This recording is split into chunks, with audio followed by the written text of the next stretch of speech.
Welcome to the Storage Stories podcast, where Denee Burns and Jason Koonin tackle self-storage news, trends, education, and share their expert experience in both the U.S. and Canadian markets. This podcast is for rookies and seasoned veterans alike, as we all try to grow our businesses and leave our mark on the self-storage industry. Hi everyone, welcome to Storage Stories. I'm Denee Burns, the Chief of Staff with Sunbird Storage. I have with me Jason Koonin, the CEO of Sunbird Storage, and Travis Morrow, who is the CEO of National Self Storage and Storelocal. So today we are going to be talking about what's going on with rates in self-storage. But before we do, I want to kick it off with some important things happening in the industry. So the hurricane update. Modern Storage Media did an excellent update on what self-storage is doing to help one another out, and also some of those who are affected. So they also put a great link where you can donate and help be a part of the relief efforts. And I will say Sunbird is collecting donations at our Winston-Salem, North Carolina facility, non-perishable items in conjunction with the nonprofit called Koonin. So thank you for donating. Thank you for your generosity. And also Extra Room Self-Storage I saw is also helping out with hurricane relief efforts. So thank you everyone in self-storage for all that you have done to support the people who were impacted by Hurricane Helene. And our prayers are with those who, for Hurricane Milton in Florida. So I introduced Travis Morrow. Thank you for being on our podcast, Storage Stories, episode number 4. Thank you for having me, Denee. I appreciate it. So Travis Morrow has been on a mission to modernize the self-storage industry since he started in 2004. In 2019, Travis was appointed by the Storelocal Board of Directors to become the CEO of the Storelocal organization. He has overseen the transformation of Storelocal into a profitable organization focused on supporting the independent owner-operator to stay competitive in a rapidly consolidating space. In 2023, he negotiated and now oversees the acquisition and modernization of Modern Storage Media. We love that magazine, by the way. And the longest running voice of the self-storage industry is what it is. So great team that they have there. They're doing great things for self-storage. So thank you for that. Along with Travis's other accolades and accomplishments, he was the president of the Arizona Self-Storage Association Board of Directors at one point. He also served on the Self-Storage National Board of Directors for 6 years. He is currently on the board of directors for Tenant Inc. And he was a founder of the Self-Storage Association Young Leaders Group. So thank you, Travis, for all that you have done for our industry and all that you are doing. So now I will hand the mic over to Jason so that Travis and Jason can talk about rates and what's going on in self-storage right now. Thanks, Denee. Really glad to have you, Travis. How are you doing today? I'm doing well. Thanks for having me, Jason. We're very impressed with your background. You've got a heck of a lot more experience than I do, that's for sure. And looking forward to learning some of your strategies today. For those of us who don't know you as well, give us a little bit of background. Kind of tell us maybe a little bit how long you've been in self-storage and how did you get started in this industry? I mean, I know each of us has kind of a unique story as to how we came across self-storage. Some of us grow up in it. Others, have career changes. Some of us stumble into it. But yeah, how long have you been in storage? I started in self-storage in 2004. Officially, actually the semester before that, I was a finance intern with National Self Storage. And for my internship, I was doing and created a competition analysis database for, at the time, the 93 stores that National Self Storage owned and or managed. Created a database out of Microsoft Excel, but I've been interested in self-storage pricing literally from the beginning of my career. Since then, started out doing feasibility studies for third parties that were interested in developing self-storage, which is where I learned kind of what it takes to pick the right spot for a storage facility.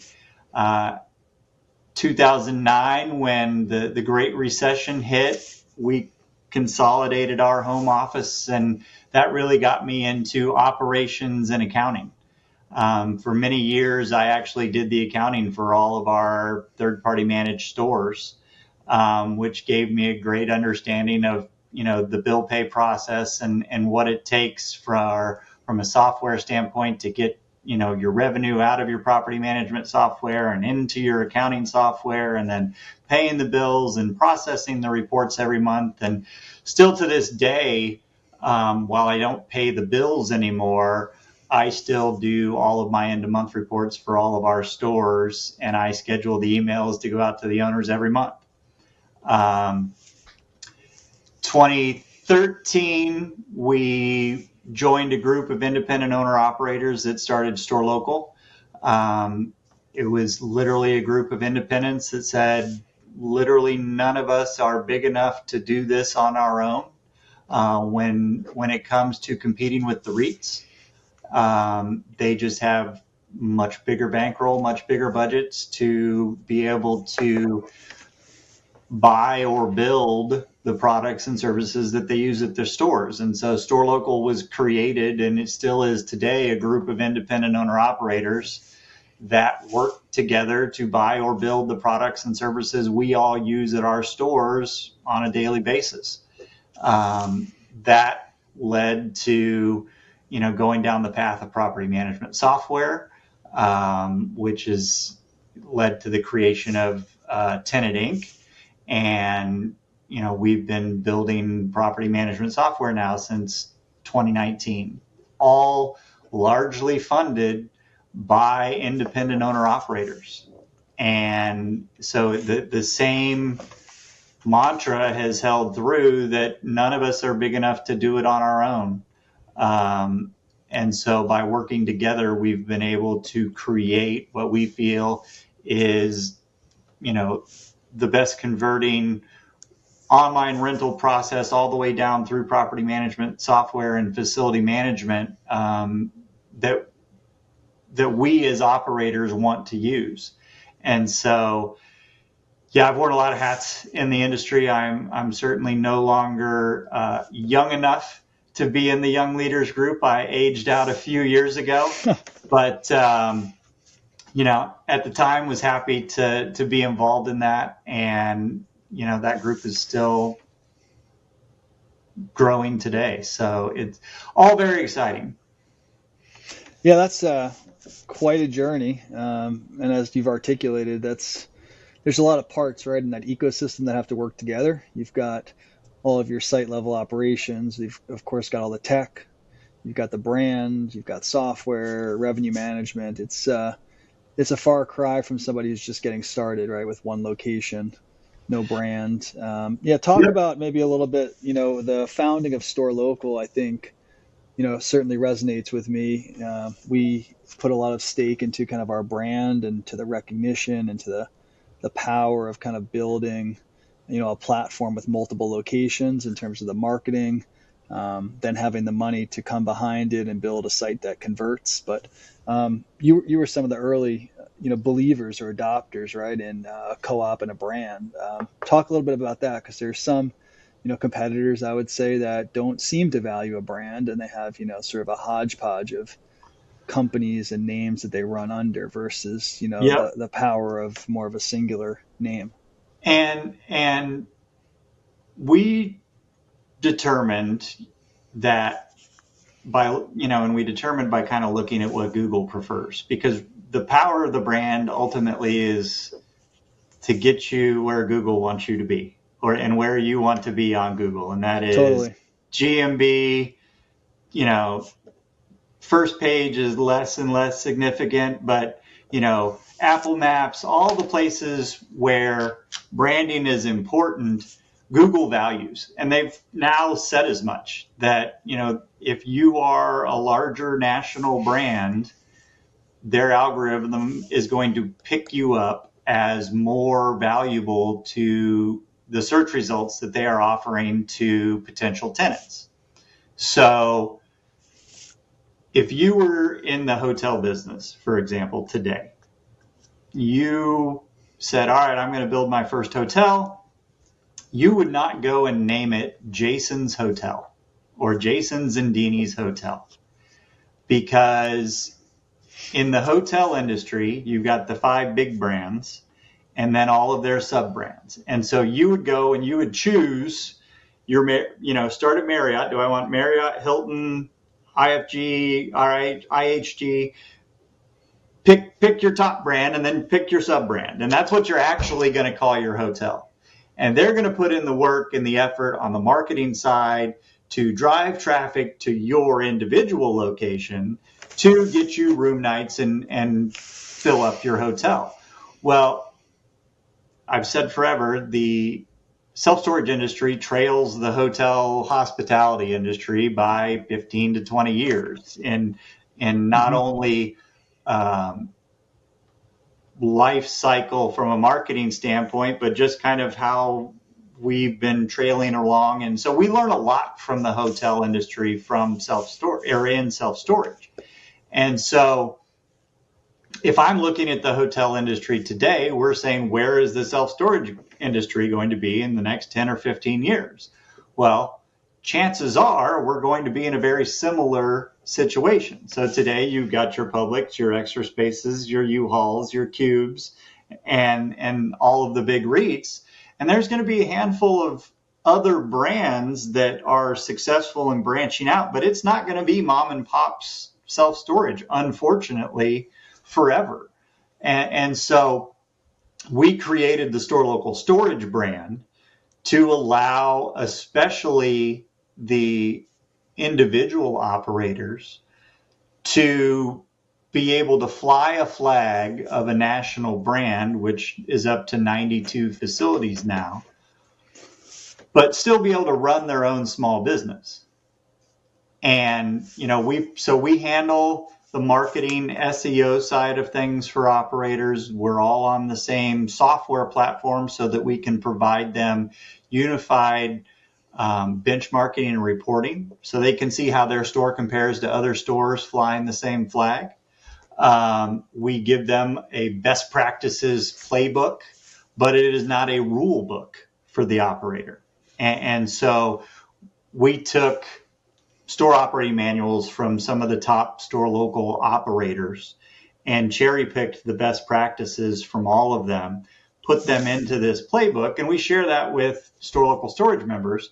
And it literally takes them from how to open your store on day one all the way through operations, reporting, accounting, all of the things that you need to do to run a successful self-storage facility. And it's especially for the little guys that are just looking to get in the industry, the way that they can come in and kind of skip ahead of the daunting task of selecting, what is the best property management software? What's the best way to do your website? What's the best call center? What's the best? You've got all of these parts and pieces that we've kind of pre-selected for them into a package, and we call it operations in a box, and we hand them the box and say, let's, rock and roll. How can we help?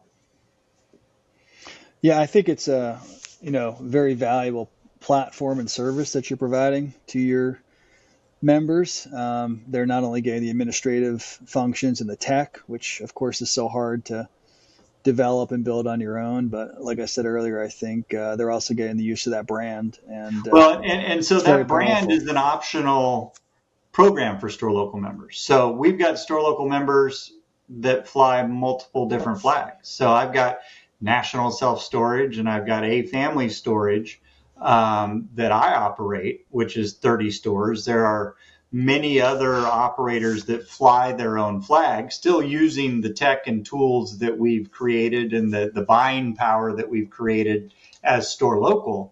But Storelocal Storage is just, it's a product that we offer our members that can be advantageous to them. I've been talking about the small guys. We have two portfolios, 20 and 30 plus store portfolios that also saw the writing on the wall from a Google standpoint and converted their larger portfolios to Storelocal storage as well. So it's not just for the little guy. It can be for anyone. Wow. How many stores did you say they had in those portfolios roughly? One had, mid 20s. The other was 30, Wow. 32. Yeah, no, that's a lot. I think, maybe they just, chose to leverage some of the things you guys have already sort of perfected. But certainly if you've got one or two locations, it's not easy, right? As you said, to compete. So yeah, no, and piggybacking on what you guys have done is definitely going to give them a leg up. From a domain authority standpoint, if you come onto Google with a domain authority of 1 with a single store, unfortunately, you're just not going to get seen. And so by bundling 90 plus stores under the same flag, our domain authority is in the 50s. And because Google gives deference to larger brands, you're going to show up quicker. Yeah, no, absolutely. So 20 or so years in the industry, you've certainly seen it change. I'm sure there's been different eras. Certainly, no doubt. There was a lot of characteristics to it in the early 2000s. There was kind of the pre-pandemic era, which I didn't participate in. I wasn't even in the industry yet. The pandemic had its own characteristics, and certainly now things have been a bit more difficult in some ways. How would you characterize the market today? Very different in terms of operations, pricing strategies. We're definitely at a bit of a crossroads in some ways. Well, yes, and you're correct. I've lived through a couple cycles now. Before the Great Recession, I would go to industry trade shows and everybody, there may as well have been champagne bottles popping, like everybody was excited. And then 2008, 2009, the Great Recession happened. It got tough, but self-storage proved our resilience and our recession resistance through that Great Recession. And then, we were moving along, pumping out our annual rent increases, becoming more and more popular, more and more valid as a commercial real estate sector. And then the pandemic hit. And nobody knew what was going to happen, and nobody could have predicted what happened for self-storage as a result of the pandemic. Those were some of the best years as an industry, and it feels horrible to say, but the math is the math, that the industry has ever seen and may ever see again. I mean, occupancy spiked, revenue spiked. You could push hard from a revenue management standpoint. And coming out of that, we knew that couldn't last forever. And what I'm seeing today is just a trend back to normal. Occupancies are still high. Revenues, if you're lucky enough to hold your revenue flat, you're doing all right. If you can, maybe get a 1% to 2% bump, you're doing great. If you get the normal 5 to 6, you're killing it. But we're just regressing back to normal as far as I'm concerned. And so, we had to come down from the high. It couldn't have just kept on going forever. And so while it feels like a decline, and it is mathematically, if you look pre-pandemic, we're kind of just back to normal. And so, however, as a result of this getting back to normal, what I had noticed back in January was that some of these REITs were getting creative with their pricing strategies. And we can, talk about why that is, and or at least why I think that is. But that has propagated over the past year and become more and more prevalent across the industry that, the rate is the new promotion. I'm seeing prices on 10 by 10s in some of the markets that we're competing in, that are mid 1990s rates. A 10 by 10 for $60 is not a thing. And our customers don't know that. They just see that a 10 by 10 is $60. And then they get hit with some very aggressive rent increases. And it's, I felt was not a great look for the industry. And so that's why I wrote a series of articles about it in MSM. I just wanted to kind of point it out that, hey, maybe this isn't the greatest look for us as an industry. We don't want to get the same kind of ick factor on us like used car salesmen have, for example. If you call someone a used car salesman, it's not intended to be a compliment. And so from an industry standpoint, which I've been in a lot of those roles that you mentioned, Denee, I've been fortunate in my career to be able to think about the industry as a whole and kind of over and above my own operations. And so I look at a lot of things as, how is this going to impact the industry and not just my business, but everybody's business? So for anyone who hasn't yet read these articles, very well written. You're laying out kind of the case as well as some of the data, which we'll touch upon. But anyone can find them in MSM, Modern Storage Media. Travis Morrow wrote a 3-part series. The first one is Aggressive Rate Hikes, Part 1, and then there's several parts after that. So going through the pandemic, we had occupancy in some cases, many markets. There was a lot of, people were moving pretty frequently, so the demand for storage went through the roof. We saw occupancy, 95% plus. So now it's receding, let's say, closer to 90%. And as a result, some operators have used rates as the new promotion, as you articulated. So why do you think that they've gotten so aggressive on the rates? What are some of those reasons, in your opinion, for doing that? Because clearly it's a bet, obviously, on the ability to raise rents over time. But why would someone engage in such a aggressive, strategy? So this is my opinion. I haven't gotten, nor would I ever get a confirmation from any of the REITs on this strategy, but they are in a weird spot as a publicly traded company. And it's something that I don't have to deal with, that you don't have to deal with, where the public are your shareholders. And your public is also your potential investors. And so it is my opinion that the REIT stock prices are very heavily tied to the occupancies of their portfolios.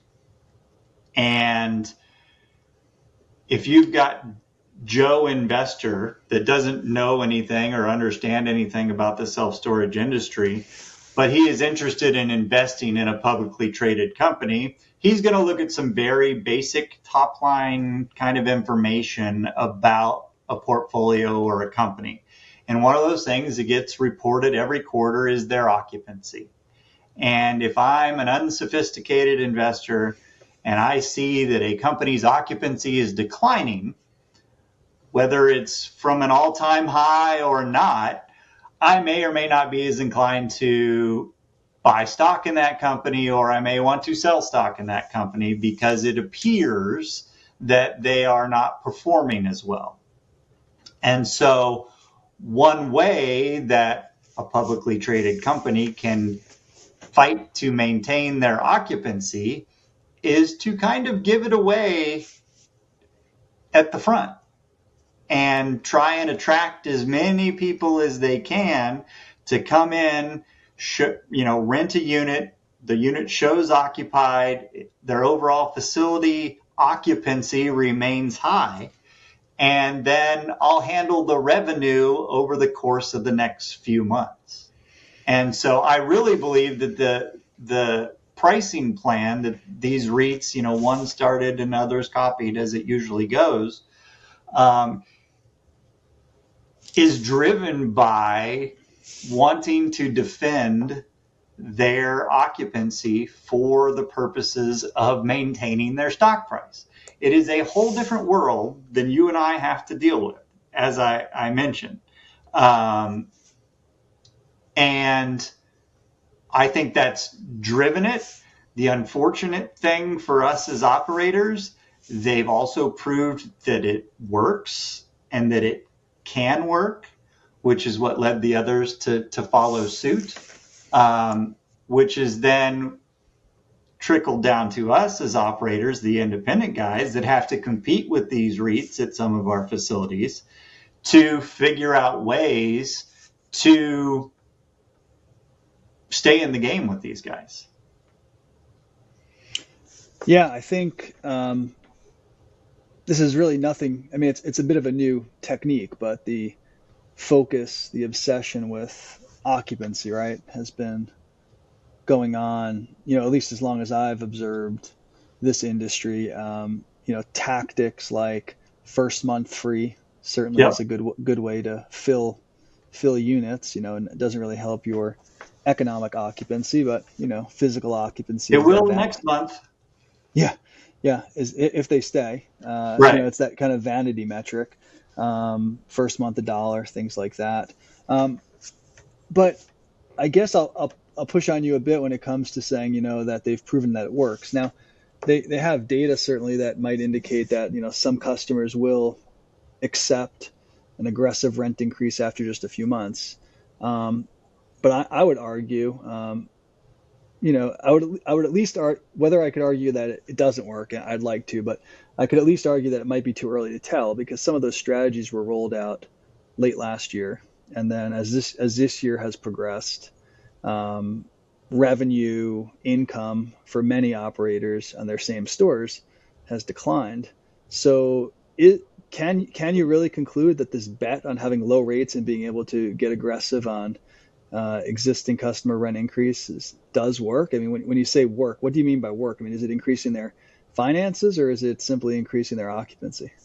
I believe at least over the last few quarters, and again, we're only just getting into the fourth quarter of this year and they haven't even reported third quarter results, which will be interesting to see. But at least for the first 2 quarters of this year, occupancies have held on pretty steady at the REIT level, right? Okay, so when you say it worked, meaning you're saying that they were able to sort of if stem the tide on occupancy. Okay, gotcha. If their goal is to defend their occupancy, then I believe it has worked for them.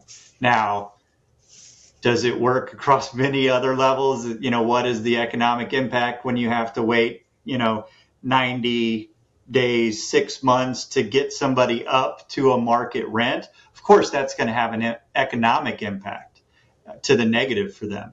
But from a defending your stock price by your occupancy standpoint, I think it has worked. At least for now. I think that I would like to believe that they are starting to recognize that it may not be just because we can doesn't mean we should, is what I keep saying. And, I talked about in one of my articles and I had a store competing with an Extra Space. And 1 month, starting at the end of last year, I had noticed our velocity of move-ins drop off significantly. Since we'd opened, we'd been renting a unit a day, just like clockwork. And all of a sudden that dropped down significantly. And we started investigating what was happening.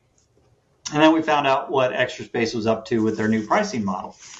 And so we're like, crap, we're going to have to do something. So, of course, the knee-jerk initial response for us was we're going to go match and we'll just do what they do.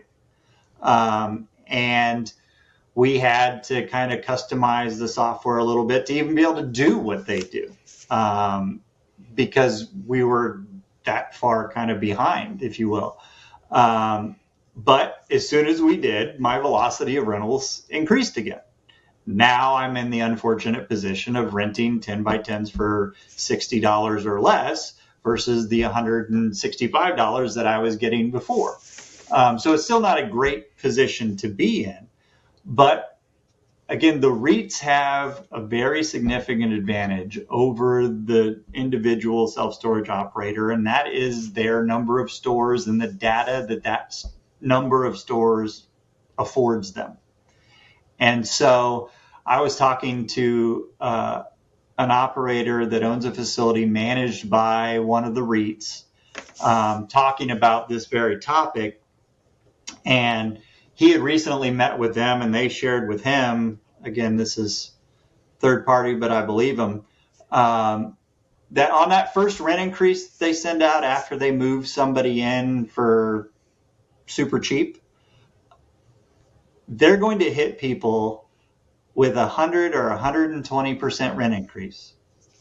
And if they only expect to keep 75% of those people. If they keep 75% of those people, they are winning.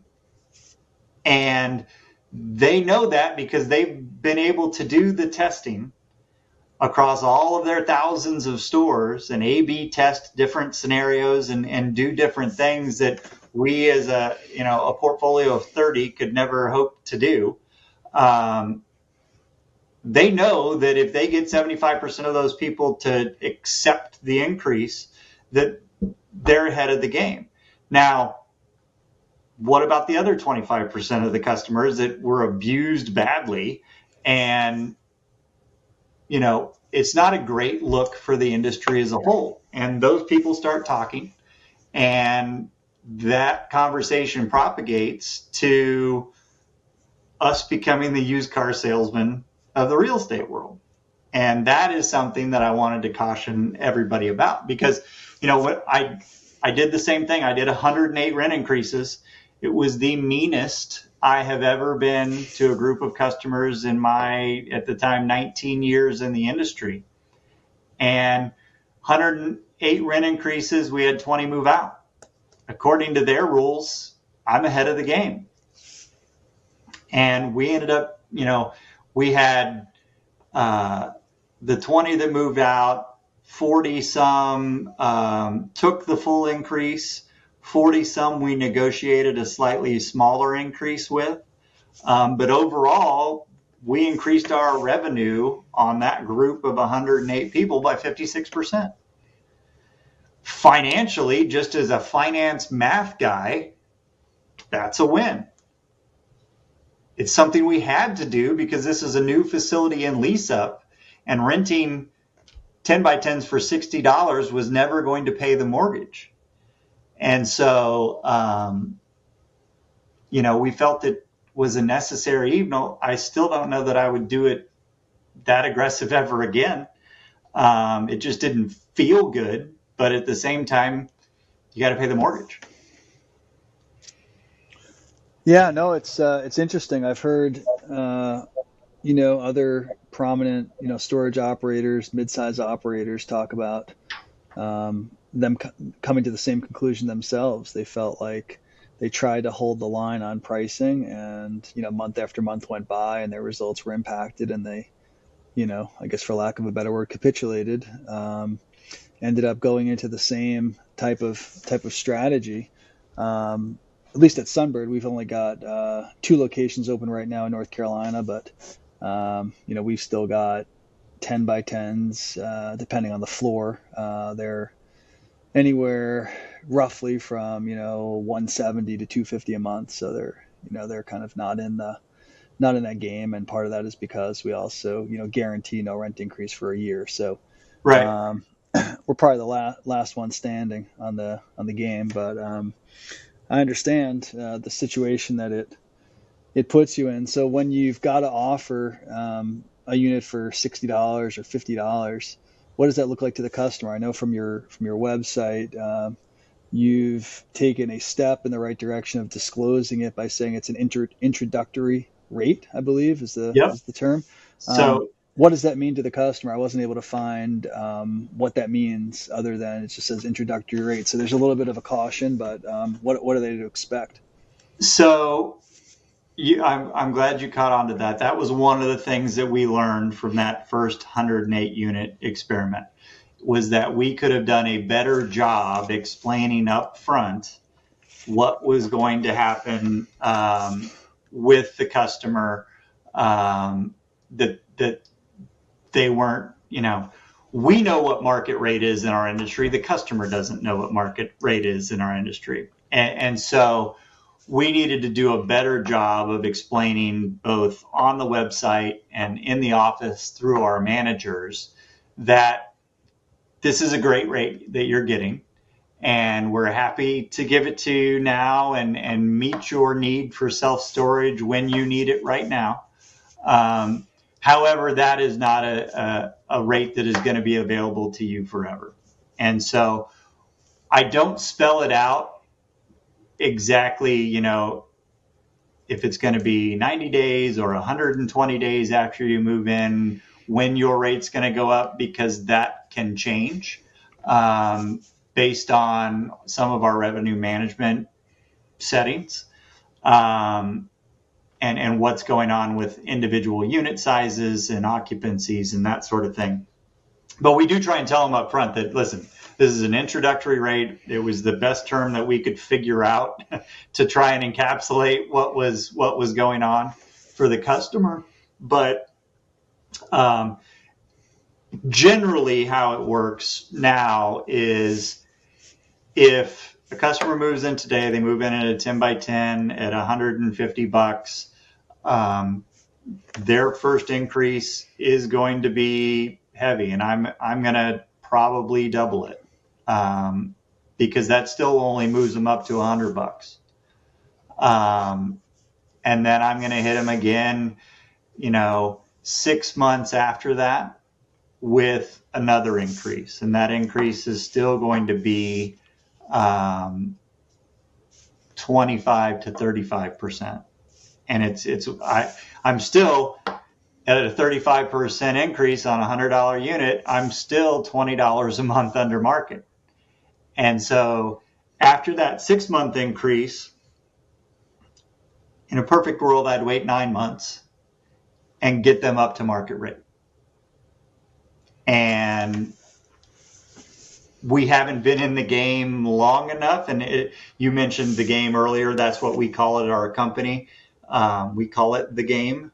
And so my managers know that if their store is playing the game or not, because some stores don't have to play the game. They don't have an extra space or a REIT in their neighborhood, so they don't have to worry about it and play the game. But we've got some that have a public and an extra space right next door, and they're really playing the game.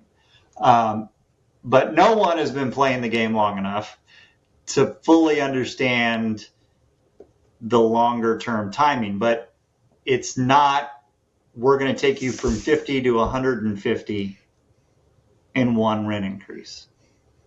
Right. So what is... I wanted to jump in too, just really quick. Do you mind if I jump in here? I just think it's interesting that, you're right, like you call it the game. And the game is being dictated by Wall Street, basically, because the REITs are leading the way. They're being, they're the puppets. Wall Street's been, the puppeteer, and they've decided that this metric that they want to see is occupancy. And I believe you said something earlier about maybe the uneducated person about the industry. Like they picked this metric and it's not the best metric. And so everything's being dictated by them.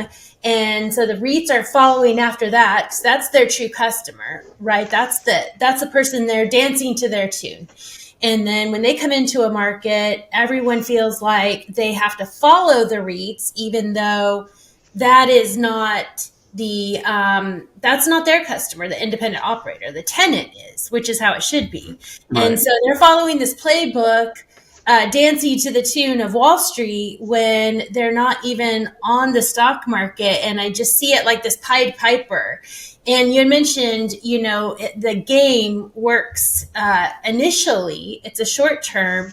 So a buzzword right now is healthy. So it's sort of like if I was to take an espresso shot right now, I would have a lot of energy, but I would have a big crash after that. Now, Right. a healthy way to get energy is to get good sleep, to eat better, to exercise. So in the long term, what I just see happening is this was all illustrated in a book by Upton Sinclair called The Jungle, and what happened in Chicago, where businesses were not willing to self-regulate. And so I think that it's a dangerous game that we're playing. Well, it absolutely is. And, that's why I wanted to raise my hand back in January when I wrote the first article. And I'm not trying to bring regulation to our industry. That is the last thing any of us wants. The funny point that I'll make based on what you just said is going back to what we were talking about earlier with the branding. The reason the REITs are able to lead the way is because they are the most efficient at collecting self-storage customers because of the size of their brand and because of how well they show up on Google. And so they are taking a large share of the people that are looking for self-storage. They're bringing them in to the game, which is what then brings us along to have to play the game, because we still need to get those customers as well and lease up our facilities or maintain our occupancy too. And so it's a real decision. And Jason, you said capitulation. At some point, that's where a lot of people get to. And if you've got a fully stabilized facility and you don't have REITs in your neighborhood, no reason to capitulate. You're doing well. If one opens down the street or within your 2 to 3 mile radius, you would start to see your move-ins every month drop off because they are so efficient at coming in and gathering customers in a market. And they found it to be very successful to, shockingly give it away. Yeah. And I don't know, it's still a little bit early for us. We opened our first site here 15 months ago, second site 3 months ago. Uh-huh.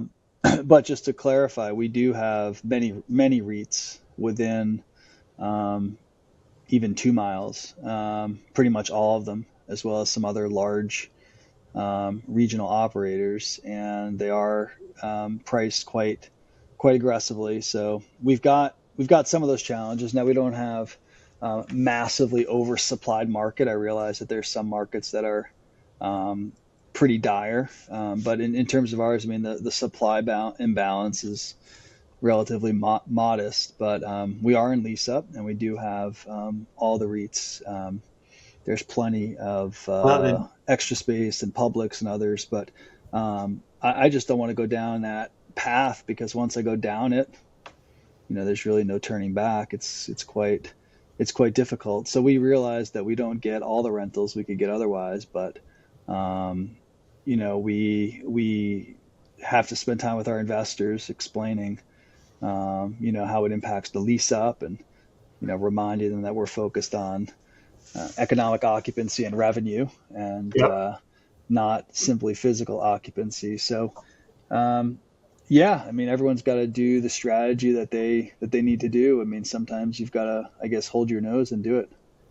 Well, I mean, good on you for holding firm.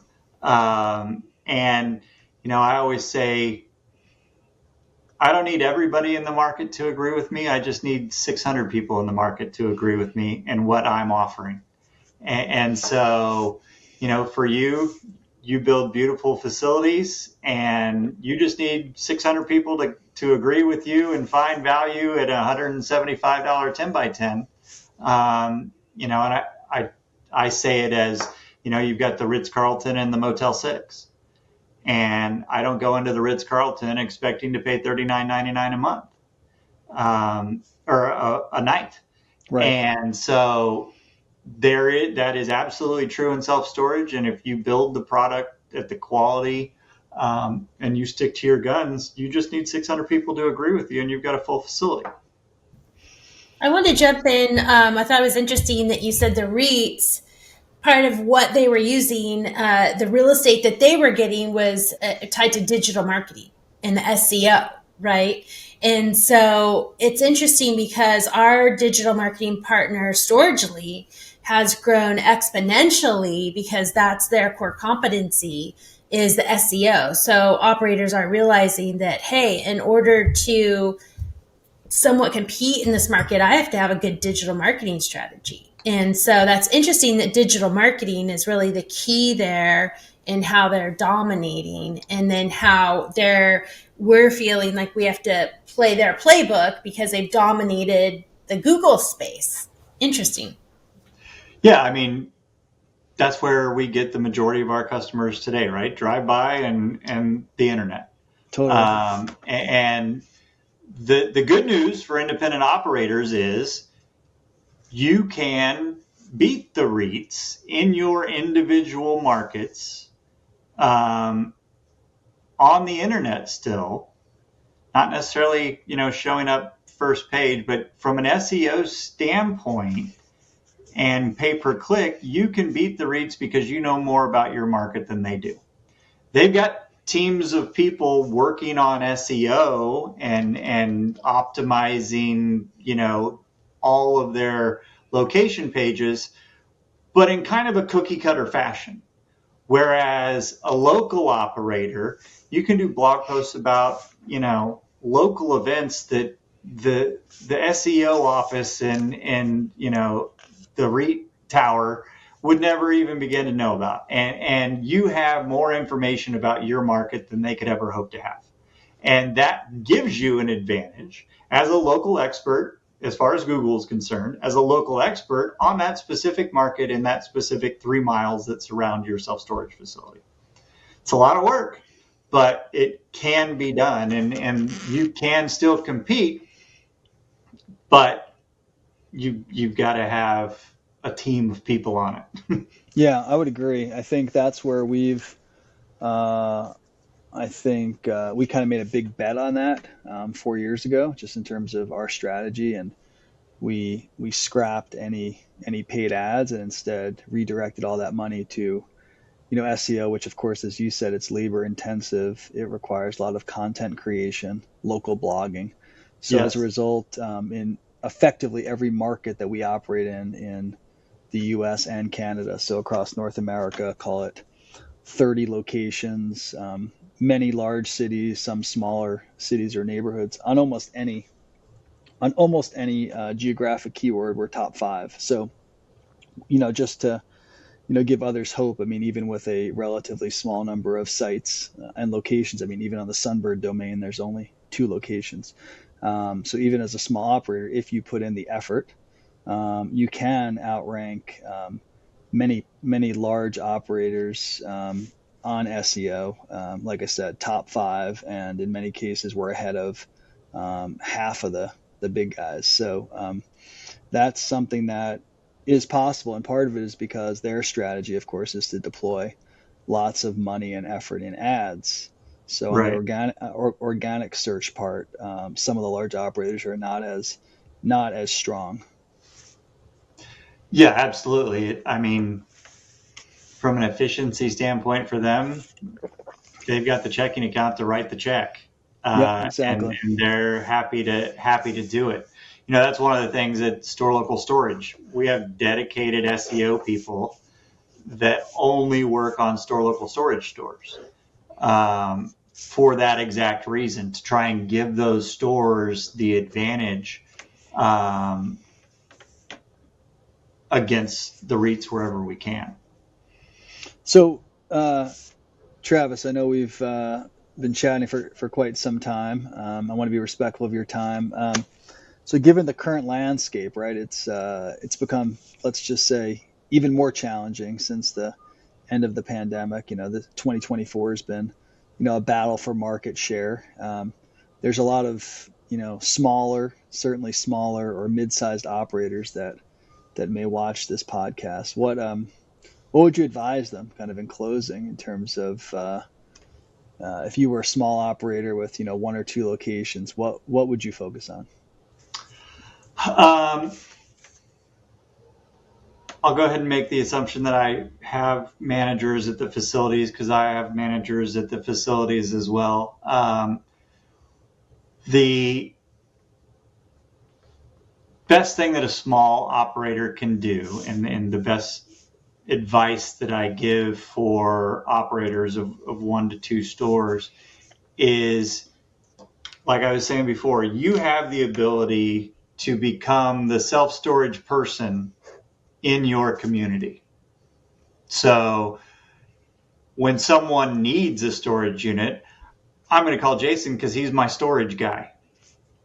And that manager can become that person in their individual market. That manager can go out, participate in community events. The company can sponsor, banners on the baseball field and events at elementary schools and junior high schools and high schools. And the manager can be there, and he can be out meeting people and becoming the self-storage person when the need arises for that market in that hyper-specific 2 to 3 mile range of your facility.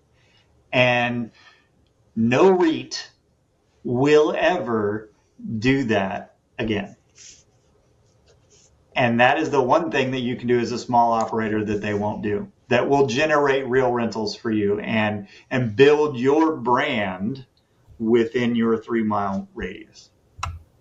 Yeah, no, that's really great advice. I know when I first got started in this business, I had sort of the large operator mentality that we would just kind of flood the market with digital marketing and everything would be taken care of. But, after a couple of years, realized that we were missing some of those community connections. So redoubling the effort there, making it more personal, making it more local, that's definitely a huge differentiator versus, any operator trying to run, 500 plus locations just by a way of necessity. So that's fantastic advice. Yeah, operators out there, take a look in your market radius.